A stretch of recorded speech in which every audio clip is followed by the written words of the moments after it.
Brighton defender Jan-Paul van Hecke was forced off on a stretcher after a horror head collision with Brentford's Younes Konak.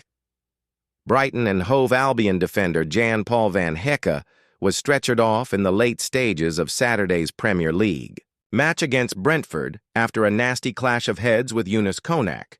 The Brentford midfielder was also forced off after the gruesome collision left both players requiring immediate medical attention from both clubs' staff.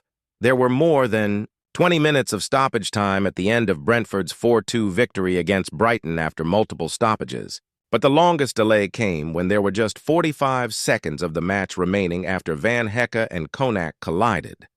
Both were challenging for the ball from Bart Verbruggen's goal kick, but crashed down to the ground in a heap after connecting with each other's skulls. Van Hecke initially sat back up after the incident, but medical staff lay him back down as a stretcher was called onto the pitch.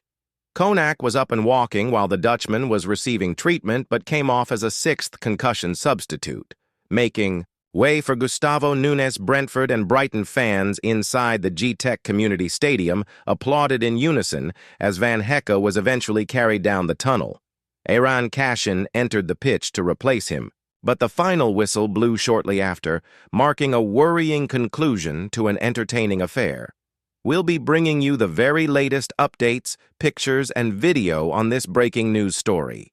For the latest news and breaking news, visit express.co.uk/sport football. Stay up to date with all the big headlines, pictures, analysis, opinion, and video on the stories that matter to you. Follow us on Twitter, @express_sport, the official Daily Express and express.co.uk Twitter account, providing real news in real time. We're also on Facebook, @Daily Express Sport, offering your must-see news, features, videos, and pictures throughout the day to like, comment, and share from the Daily Express, Sunday Express, and express.co.uk.